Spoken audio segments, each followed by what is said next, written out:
Thank you so much for scheduling your advising appointment. Before you arrive, here are a few helpful tips on how to prepare for your meeting with your academic advisor. First, you'll want to review your DARS report. This report helps you see which classes or goal areas you still have yet to complete in order to graduate. To access your DARS, visit your eServices page and click Academic Records on the left.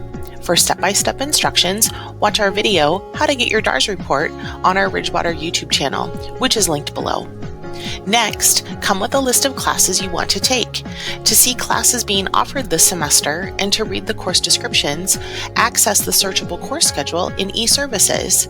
Also, make sure you have alternative choices in case the class or the section you want isn't available.